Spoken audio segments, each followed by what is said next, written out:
2024 లేదా 25లో డిగ్రీ లేదా బీటెక్ చదివారా? సాఫ్ట్‌వేర్ జాబ్ కోసం ఎదురు చూస్తున్నారా? అయితే కోడ్ జ్ఞాన్ 100 డేస్ కోర్సులో చేరండి, జాబ్ సాధించండి. నమస్కారం ప్రియా చౌదరి గారు. రిజెక్షన్ గురించి మాట్లాడుకుందాం అండి. ఇవాళ సొసైటీలో మనల్ని కొంతమంది రిజెక్ట్ చేస్తారు. అది మానసికంగా కొంతవరకే నొప్పి ఉంటుంది. కొన్నిసార్లు తెలియకుండానే ఫిజికల్ హర్టింగ్కి వెళ్ళిపోతాం మనం, మానసికంగా మనకు వచ్చేటువంటి పెయిన్ వల్ల. కానీ కొన్నిసార్లు ఇంట్లోనే మనకి రిజెక్షన్ స్టార్ట్ అవుతుంది. నిజంగా తిరస్కారానికి తెలియకుండానే గురవుతూ ఉంటాము. అది ఎలా ప్రభావితం చేయగలుగుతుంది మనల్ని? అండ్ ఒకవేళ ఎదుటోడు మనల్ని రిజెక్ట్ చేశాడు అని అంటే దాన్ని ఎలా తీసుకోవాలని? అందరూ అన్ని రకాలుగా అన్ని వేళలా తీసుకోలేరు. సమయం సందర్భాన్ని బట్టి ఒక్కొక్కరికి ఒక్కొక్కలాగా సిచ్యువేషన్ బట్టి ఫేస్ చేస్తూ ఉంటారు. కాబట్టి అడుగుతున్నాను, బట్ రిజెక్షన్ని ఎలా తీసుకోగలగాలి? అది ఎలా ప్రభావితం చేస్తుంది అసలు? తిరస్కారం అనేది ఒక వరం అంటాను నాగరాజ్ గారు. ఇట్స్ ఎ బోన్ వరం. ఎందుకంటే మనకి జీవితంలో జీవితం ఒక మలుపు తిరగాలి అని అంటే ఒక ఎనర్జీ కావాలి. అర్థమైందా? ఆ ఎనర్జీని తిరస్కారం కరెక్ట్గా దాన్ని హ్యాండిల్ చేస్తే ఎలా అని మాట్లాడచ్చు. మీరు అన్నారు సమాజంలో కొంతమంది తిరస్కరిస్తారు. ఎవరు తిరస్కరిస్తారు మనల్ని సమాజంలో? ఏదైనా సమాజానికి అనుసంధానమైనటువంటి పనిలో మనం ఉంటే, నాయకత్వంలో మనం ఉంటే, లేకపోతే దానికి సంబంధించినటువంటి బాధ్యతని నెత్తినేసుకుంటే ఈ తిరస్కరణలు అనేది మనం తిరస్కరణకు గురవుతూ ఉంటాం. అవును. అయితే ఎదుటివాడు మాట్లాడేదాన్ని తిరస్కరణ అని మనం రిసీవ్ చేసుకునే ముందు ఒకటి ఆలోచించాలి. వాడు మన యొక్క లోపాలను ఎత్తి చూపిస్తున్నాడా, లేకపోతే వాడు వాంటెడ్లీ మనల్ని అవమానాలకు గురి చేస్తున్నాడా? ఇక్కడ రెండు ఉన్నాయి. తిరస్కరణ రెండు విధాలుగా వస్తుంది. ఒకటి మనం చేసిన పని నచ్చకపోవడం వల్ల, రెండోది ఏంటి అనంటే మనమంటే నచ్చకపోవడం వల్ల, మన సక్సెస్ నచ్చకపోవడం వల్ల కూడా ఎదుటివాడు మనల్ని తిరస్కరిస్తాడు 100%. ఈ రెండిటికి మధ్య ఉన్నటువంటి తేడాను గుర్తించండి. అది విమర్శ, తిరస్కరణ. అర్థమైందా? విమర్శ అనంటే ఇదిగో నువ్వు ఇది చేస్తున్నావు, నాకు నచ్చలేదు అనంటే ఒక్కసారి వాడు ఏమో మాట్లాడుతున్నాడో ఒక్కసారి మిమ్మల్ని మీరు అనలైజ్ చేసుకోండి. నిజంగానే మీరు అలా హర్టింగ్గా ఉంటున్నారా, లేకపోతే నిజంగానే మీరు ఆ సబ్జెక్టుని డీల్ చేయడంలో ఫెయిల్ అవుతున్నారా, లేకపోతే నిజంగానే మీ ప్రజెంటేషన్ అనేది వర్కౌట్ కాలేదా, మీరు చెప్పేది జనానికి అర్థం కాలేదా, లేదా మీరు చేసినటువంటి పాలసీలు ఏవైతే ఉన్నాయో, మీరు పెట్టినటువంటి రూల్స్ ఏవైతే ఉన్నాయో అది నిజంగానే ఎదుటివాడు రిసీవ్ చేసుకోలేకపోతున్నారా? ఇలాంటివన్నీ ఒక్కసారి మనం విశ్లేషణ చేసుకోవాల్సిన అవసరం ఉంది. విశ్లేషణ చేసుకున్న తర్వాత ఒక్కడే రిజెక్ట్ చేస్తున్నాడు. 10 మంది ఉన్నారు టీంలో, 10 మందిలో 4 రిజెక్ట్ చేస్తున్నారు, 6 యాక్సెప్ట్ చేస్తున్నారు. ప్రొసీడ్. 10 మందిలో 5 యాక్సెప్ట్ చేస్తున్నారు, 5 రిజెక్ట్ చేస్తున్నారు. విశ్లేషణలోకి వెళ్ళు. మిగిలిన 5లో 3 ఎలా తెచ్చుకోవాలి? ఎందుకంటే మిగిలిన 2 ఎప్పటికీ యాక్సెప్టెన్స్లో ఉండరు. 100% ఏ పని చేయాలని నువ్వు అనుకోకు. 60% రీచ్ అవ్వో, 80%కి ట్రై చేయి, అక్కడితో ఆపేయి. 100%కి నువ్వు ఎప్పుడైతే వెళ్ళాలని అనుకుంటావో, మీరు చెప్పారు చూసారా బాధ, అది అప్పుడు స్టార్ట్ అవుతుంది. బాధ కానీ, అవమానం కానీ, మానసికంగా కానివ్వండి, లేకపోతే మనం డిస్టర్బ్ అవటం కానివ్వండి. మనం మానసికంగా డిస్టర్బ్ అయ్యామనంటే మన శరీరము దాని యొక్క ప్రభావాన్ని ఫేస్ చేస్తుంది, మన ఇంట్లో మన సంసారము దాని యొక్క ప్రభావాన్ని ఫేస్ చేస్తుంది. మనం ఆనందంగా ఉండాలో మన చుట్టూ మన ఇంట్లో వాళ్ళని ఆనందంగా ఉంచలేము. ఆ డిప్రెషన్లోనన్నా ఉంటాం, ఆ చిరాకులోనన్నా ఉంటాం, ఆ దీంట్లోనైనా ఉంటాం. మీరు ఒక జీవితాన్ని మొదలుపెట్టినప్పుడు, ఒక ప్రొఫెషన్లో ఉన్నప్పుడు, ఒక దీంట్లో ఉన్నప్పుడు 60% రీచ్ అవ్వండి, 80%కి ప్రయత్నించండి. 100% ఎప్పుడు ఎక్స్పెక్ట్ చేయొద్దు. ఎవరిని మెచ్చరు నాగరాజ్ గారు. మెప్పించే ప్రయత్నంలో పడిపోయి మిమ్మల్ని మీరు కోల్పోవద్దు. నెంబర్ 1. రెండోది, వ్యక్తిగతంగా మాట్లాడారు. ఇప్పుడు ఒక లవర్ ఉన్నాడు, వాడికి ఒక అమ్మాయి నచ్చింది, చదువుకునేటప్పుడు బాగుంది, ఆ అమ్మాయి నాదే అనుకున్నాడు, ఖర్చు వేసుకున్నాడు, అంతా అయిపోయింది. చదువు అంతా అయిపోయిన తర్వాత ఈ అమ్మాయికి ఆ అబ్బాయి కంటే బెటర్ వన్ దొరికాడు అనుకుందాం. లేదు, అసలు ఈ అమ్మాయికి అతని మీద అసలు ఫీలింగే లేదనుకుందాం. అతను ఏమనుకున్నాడు, చదువు అయిపోయిన తర్వాత చెప్పి అప్పుడు ఎమ్మటే పెళ్లి చేసుకుందాం అనుకున్నాడు. లేదా అప్పుడు ప్రొఫెషన్లోకి వెళ్ళిన తర్వాత అప్పటి నుంచి స్టార్ట్ చేద్దాం ప్రేమ అనుకున్నాడు, ఎక్స్ప్రెస్ చేశాడు.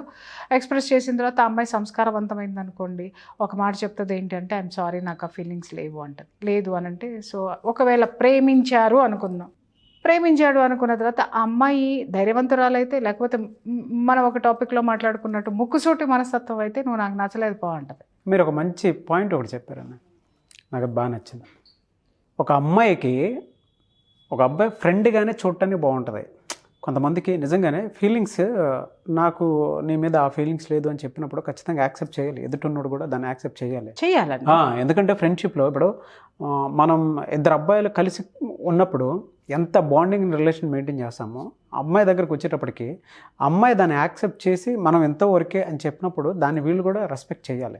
అదే రెస్పెక్ట్ చేయరు కొంతమంది. అప్పుడు ఏమవుతుందంటే ఆ జెండర్ ఫీలింగ్ లో నుంచి బయటికి రావాలి, ఫ్రెండ్షిప్ ఫీలింగ్ లోకి వెళ్ళాలి. ఫ్రెండ్షిప్ ఫీలింగ్ లోకి వెళ్ళిపోయారు అని అంటే ఆ రిజెక్షన్ అనే అవమానం అనేది ఉండదు. ఇట్స్ ఓకే, నేను అలా అనుకున్నాను, ఐఎమ్ సో సారీ, మంచి ఫ్రెండ్స్ గా ఉందాము, లేదు ఫ్రెండ్షిప్ అవసరం లేదు, ఐఎమ్ సారీ అని పక్కకి వెళ్ళిపో. అమ్మాయి మళ్ళీ నీతో ఫ్రెండ్షిప్ కంటిన్యూ చేస్తుంది, ఎందుకంటే నీ నుంచి ప్రమాదం రాలేదు. లేదు అమ్మాయి ముడుచుకుపోయే మనస్తత్వం ఉంది అని అనుకుందాము, సరే అసలు జీవితాంతం నీ వైపుకు చూడదు. ఆ ఒక అమ్మాయి లేకపోవడం వల్ల నీ జీవితం ఏం పోలేదుగా. అలాగే అబ్బాయిల విషయంలో కూడా ఇదే నేను అడుగుతున్నాను. అమ్మాయిలు కూడా ఆ రిజెక్ట్ చేశారనో సూసైడ్లు చేసుకోవడము, లేకపోతే ఇంకొకటి చేసుకోవడము, డిప్రెషన్లోకి వెళ్ళడము, ఇంకేవేవో చేయడము, అంటే అమ్మాయిలు తొందరగా బయటకు వచ్చేస్తారు లేబ్బా, అబ్బాయిలే దాంట్లో కురికిపోతారు. అదేందో నాకు అర్థం కాదు. అంటే అమ్మాయిలు ఎంత మెచ్యూర్డ్గా ఉంటారు చూడండి, ప్రాక్టికల్ థింకింగ్ అది. అమ్మాయిలని ఈ విషయంలో నేను అప్రిషియేట్ చేస్తా. అంటే మోసం చేసి వెళ్ళిపోయిన వాళ్ళని నేనేం చేయలేను అబ్బాయి, నాకు సంబంధం లేదు. కానీ అమ్మాయిలు కనుక రిజెక్షన్కి గురైతే చాలా తొందరగా బయటకు వస్తారు వాళ్ళు. అవును, మీరు ఇందాక అన్నారు కదా ప్రాక్టికల్ థింకింగ్ వాళ్ళు. ఎందుకనంటే అరే మా అమ్మ నాన్న నాకు పెళ్లి చేయాలి, నేను ఇక్కడ ఉన్నానంటే సమాజం మొత్తం నన్ను దుమ్మెత్తిపోస్తుంది, మా అమ్మ నాన్న దుమ్మెత్తిపోస్తుంది, పెళ్లి చేసుకుందాం, హ్యాపీగా సంసారం చేసుకుందాం, అయిపోయింది. లేదు ఇంకెక్కడన్నా వచ్చింది అని అనుకుందాం, సరే ఓకే వాడు నన్ను మోసం చేశాడు అని అనుకున్న దాన్ని యాక్సెప్ట్ చేస్తుంది. యాక్సెప్టెన్స్, మనం ఫస్ట్ యాక్సెప్టెన్స్లోకి రావాలి నాగరాజు గారు. ఎదుటివాడు విమర్శించింది మన పనిని విమర్శించాడా, రైట్ చక్కదిద్దుకుందామా, నిజంగానే లోపాలు ఉన్నాయా? ఎందుకంటే 6 ఓటేశారు 4 ఓటేయలేదు అనుకుంటే 6లో పాజిటివ్ ఉంది మన పనిలో. 60% ఉన్నాం, 80%కి ఎలా వెళ్ళాలి? అదే 50-50 ఉన్నారనుకుందాం, 50-50 ఉన్నారంటే ఇంకా 30% మనం ట్రై చేయాల్సిన అవసరం, ఇంకా 30%లోకి మనం వెళ్ళాల్సిన అవసరం ఉంది. కాబట్టి దాని మీద ఫోకస్ పెట్టండి, దాన్ని ఎనలైజ్ చేయండి. అంతేగాని ఎదుటివాడు నన్నే అన్నాడు నేను అన్నారు నా అనేది ఎప్పుడైతే తీసుకుంటావో అప్పుడు నీ కెరీర్ లాస్ట్ అండి. దాంతోపాటు అలాగే వ్యక్తిగత జీవితంలో ప్రేమ అన్నాం, బాగుంది. వైఫ్ అండ్ హస్బెండ్ మధ్య కూడా జరుగుతుంది, మీకు ఆ సంగతి తెలుసా? రిజెక్షన్ అనేది. రిజెక్షన్ జరుగుతుంది. హస్బెండ్ బాగా సంపాదిస్తున్నాడు అనుకోండి, ఈగో విపరీతంగా ఉందనుకోండి, భార్యని ప్రతిసారి ప్రతి విషయంలో రిజెక్ట్ చేస్తాడు. నో ఏం చేస్తున్నావని, నీకు ఏముందని, ఏమండి ఆ చీర బాగుంది కొనుక్కోవచ్చా, ఇంత తగలేస్తున్నావు, నువ్వు ఇంట్లో ఖాళీగా కూర్చున్నావు, నువ్వేం చేస్తున్నావు, నీ మీద అంత ఖర్చు పెట్టాలి, అయిపోయింది.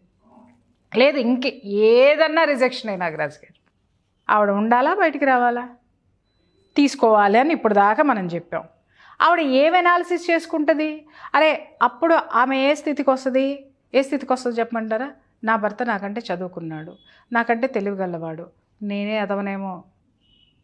ఎదవనేమో అలాంటి భార్యలు చాలామంది ఉన్నారు అనేసి ఆ ఎదవతనంలోకి వెళ్ళిపోయి అవతల వాడు ఏం చేస్తున్నా కూడా అడ్డు చెప్పలేక యాక్సెప్ట్ చేయలేక ఈ రెండిటి మధ్య సంఘర్షణలలో పడిపోయి జీవితాంతం నేను బ్రతికే ఉన్నానా అని ప్రతి క్షణం ఎందుకు బ్రతికున్నాను, ఇంకా ఎందుకు బ్రతికున్నాను, ఇలాంటి ప్రశ్నలతో గడిపేస్తుంది. అదే భర్త విషయానికి వద్దాం. చెప్పండి, భార్య ఏ టైంలో రిజెక్ట్ చేస్తుంది? ఎక్స్పెక్టేషన్స్ మీట్ అవ్వకపోవడం. ఎగ్జాక్ట్లీ.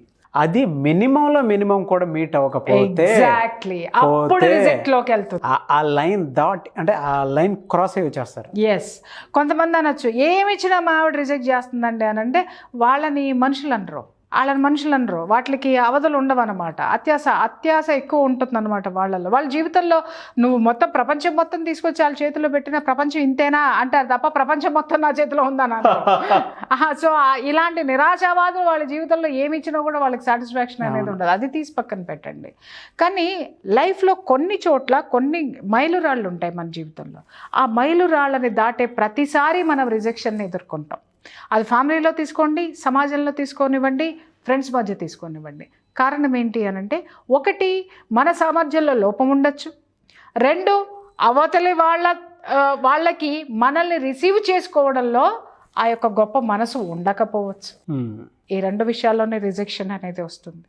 నాకు తెలిసి ఒకళ్ళ గురించి చెప్తాను నాగరాజు గారు.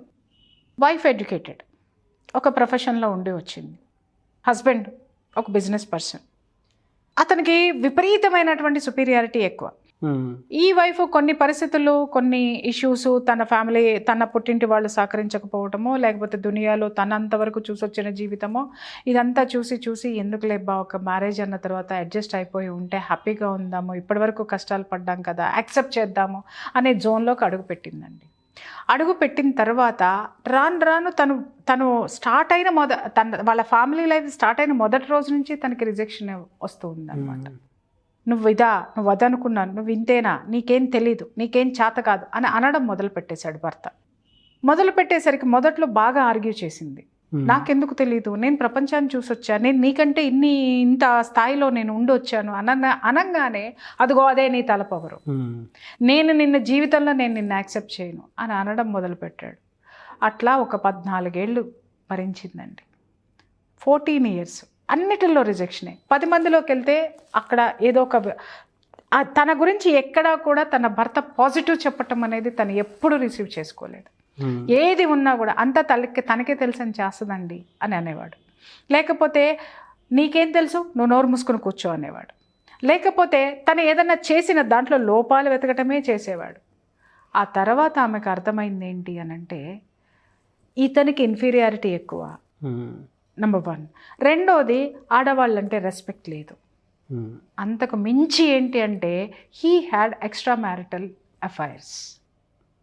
సో తనలో ఉన్నటువంటి లోపాలని భార్య ప్రశ్నించకుండా, తనని చొక్కా పట్టుకుని రోడ్డు మీదకి రానివ్వకుండా, డే 1 నుంచి అతను చాలా ప్లాన్ చేసుకుంటూ రిజెక్ట్ చేసుకుంటూ వచ్చాడు. నాగరాజ్ గారు భరించింది. వన్ ఫైన్ డే తనలోకి తను ఒకసారి చూసుకుంది. తనేంటో అస్తిత్వం కోల్పోయిందండి. తన చివరికి ఎలా అయిపోయింది అనంటే, ఇంకా కొన్ని రోజులు ఆమె అక్కడే ఉండి ఉన్నట్టయితే ఒక పిచ్చిదానిలాగా ఆమెని క్రియేట్ చేసేసి అతను ఈజీగా వదిలించుకొని బయటికి వెళ్ళిపోయేవాడు. కానీ కరోనా చాలా పెద్ద ప్లస్ చేసింది వాళ్ళకి. ఆ టైంలో ఆమె తనని తాను రియలైజ్ చేసుకున్న తర్వాత తన శక్తి ఏంటి అనేది ఒకసారి తనలో ఉన్నటువంటి ఆ ఎనర్జీని బయటికి తీసిన తర్వాత కరోనా అందరి జీవితాలనే అలకల్లోలం చేసేసింది. అవునండి. అప్పుడు ఇద్దరు కష్టపడాల్సినటువంటి పరిస్థితులు ఏర్పడినాయి. బయటికి అడుగు పెట్టింది. పెట్టడం ఎలా పెట్టింది సార్, ఇప్పటికీ అతను ఆమెను అందుకోలేనంత స్థాయికి ఎదిగింది. వెనక్కి తిరిగి చూడలా, సమాధానం చెప్పలా, అవకాశమే లేకుండా చేసింది. ఇప్పుడు అవతలి వాళ్ళ నోటి నుంచి వచ్చే మాట ఏంటి చెప్పండి? మా మాటే వినదు. మమ్మల్ని ఇప్పటికే యాక్సెప్ట్ చేయరు సార్, మాటే వినదు. అంత స్థాయికి వెళ్ళిందంటే ఎవరితో ద్వారా వెళ్ళిందో, ఎన్ని చేసి వెళ్ళిందో, ఎలా వెళ్ళిందో అని కూర్చొని ఆ హస్బెండ్ స్టోరీలు చెప్తాడు అందరికీ. అయినా ఆ కథలు స్టోరీలు విననంత ఎత్తుకి ఆవిడ ఎదిగిందండి. గ్రేట్ కదన్నే కదా. రిజెక్షన్ని ఎలా తీసుకుంది? సబూన్ వరం. నువ్వు నన్ను రిజెక్ట్ చేసావు, నువ్వు నన్ను పలచన చేసావు, కానీ నా శక్తిని తొక్కేసావు, నా శక్తి ఏంటో నాకు తెలుసు అనుకుంది. తన జీవితాన్ని మళ్ళీ మొదలుపెట్టింది. ఈరోజు అతను వెనక్కి తిరిగి వచ్చినా, అందుకోవాలని చూసినా ఆవిడ కిందకి దిగలేదు, ఇతను పైకి వెళ్ళలేడు. ఆ స్థాయి ఒక సింహాసనం వేసుకొని తను అక్కడ కూర్చుంది. ఈరోజు తనకు ఒక లోకం ఉంది, ఒక ప్రపంచం ఉంది, ఒక స్థాయి ఉంది, ఒక స్థానం ఉంది ఈ సమాజంలో. మరి 14 సంవత్సరాల డిప్రెషన్ లేదా? 14 సంవత్సరాల అవమానం లేదా?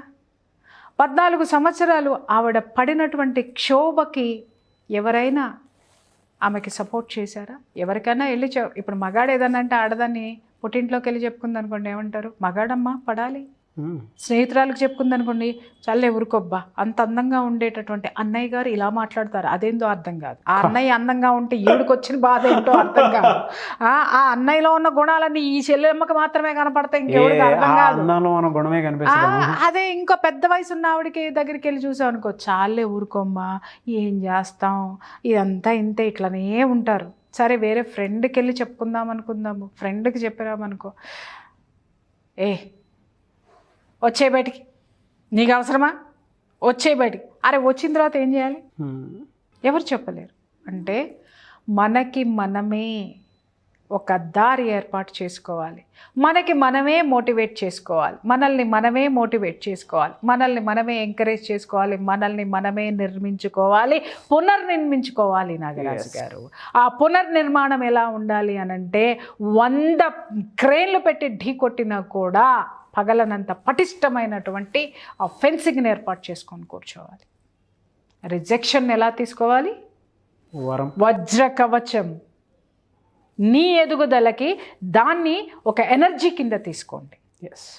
అది ఎనర్జీ మీకు ఏ ఎనర్జీ? మీ ఎదుగుదలకి ఎనర్జీ కావాలి తప్ప మానసికంగా నాశనం అయిపోవడానికో, నలుగురితోటి ముచ్చట్లేసుకుని సింపతి తెచ్చుకోవడానికో ఒకరి రిజెక్షన్ మీకు పని చేయకూడదు. And one more thing Nagaraju గారు, ఈ రోజు ఉన్నాం, నాగరాజు అక్కడ కూర్చున్నాడు, ప్రియా చౌదరి ఇక్కడ కూర్చుంది, మనం తిట్టేటోళ్ళు ఎంతమంది ఉన్నారు నాగరాజు గారు? అబ్బో చెప్పద్దబ్బా. మొదట్లో ఏడుపు వచ్చేది, దుఃఖం వచ్చేది, అన్నీ వచ్చేవి. తర్వాత అనిపించింది నేను పర్ఫెక్ట్ వేలో వెళ్తున్నానబ్బా. కారణం నేను చెడ్డ వేలో వెళ్తే జనాలు నన్ను ఎదగనిచ్చేవాళ్ళు కాదు, సమాజం రిజెక్ట్ చేసేది. ఈరోజు ఎక్కడికన్నా నేను వెళ్తున్నానంటే ఒకళ్ళు నా ఎదురు వస్తున్నారు అని అంటే మీ వల్ల బ్రతికామని చెప్తున్నారు, మీ వల్ల మేము. నిజంగా నాగరాజు గారు ఒక్కొక్కరు ఫోన్ చేస్తూ చెప్తూ ఉంటారు, మీరు మీలాంటి వాళ్ళు మాలాంటి ఆశీర్వాదాలు తీసుకుని ఇంకా ఇంకా ఇంకా ఎక్కువ ఆయుష్తోటి బ్రతకాలండి అని మాట్లాడతారు. మరి తిట్టే వాళ్ళని చూస్తే ఏమనుకోవాలి నాగరాజు గారు? నవ్వు వస్తుందా, జాలేస్తుందా? ఎందుకు తిడుతున్నారు అనంటే వాళ్ళకి ఈ జీవితం లేదు, వాళ్ళకి ఈ జీవితం లేదు. అండ్ వన్ మోర్ థింగ్ నేను చెప్తున్నాను, మనం పర్ఫెక్ట్గా ఉన్నాం. ఆ పర్ఫెక్ట్నెస్ నచ్చని వాడు మాత్రమే మనల్ని ఏలెత్తి చూపిస్తాడు, అది గుర్తుపెట్టుకోండి. పక్కవాడికి, సమాజానికి, ప్రకృతికి ఇబ్బంది కలగకుండా నువ్వు ఏదైనా చెయ్యి, ఏదైనా ఎదుగు, ఆపేటోడు ఎవ్వడు లేడు. మీరు చెప్పినట్లు వజ్ర కవచంలానే ఉంచుకోవాలి దాన్ని. And it's a bone. ఇక్కడ చెప్తాను నాగరాజు గారు, బిజినెస్ మ్యాన్ సినిమాలో మహేష్ బాబు అంటాడు, నీ ఎయిమ్ 10 మైల్స్ అయితే 11th మైల్ పెట్టుకో, నీ స్ట్రెంగ్త్ 10 మైల్స్ అయితే, నీ శక్తి 10 మైల్స్ అయితే aim for the 11th mile. నీకంటే తోపెవడో లేడు ఇక్కడ. చల్ ఎంత దూరం ఎదుగుతావో చూడు నువ్వు. రిజెక్షన్ని వరంగా మార్చుకోండి, రిజెక్షన్ని పవర్ కింద తీసుకోండి. దాని ద్వారా ఉన్నతమైనటువంటి జీవితాన్ని, ఉన్నతమైనటువంటి విలువలతో ముందుకు తీసుకెళ్ళండి. మీకంటే తోపెవడు ఉండడు ఈ ప్రపంచం. అవును, true. Thank you so much Priya Chowdary garu. Thank you. చాలామంది అండి 1-on-1 సెషన్స్ అడుగుతున్నారు, క్లాసెస్ అడుగుతున్నారు, ముఖ్యంగా ఆన్లైన్ సెషన్స్ అండి. ఒక్కొక్క రిలేషన్షిప్ మీద కానివ్వండి, లేదంటే మెడిటేషన్ మీద కానివ్వండి. కొంతమంది అయితే మీతో ఎక్కువ టైం స్పెండ్ చేసినా సరే వాళ్ళకు ఉండేటువంటి ప్రాబ్లమ్స్ చెప్పుకోవాలనుకుంటున్నారు.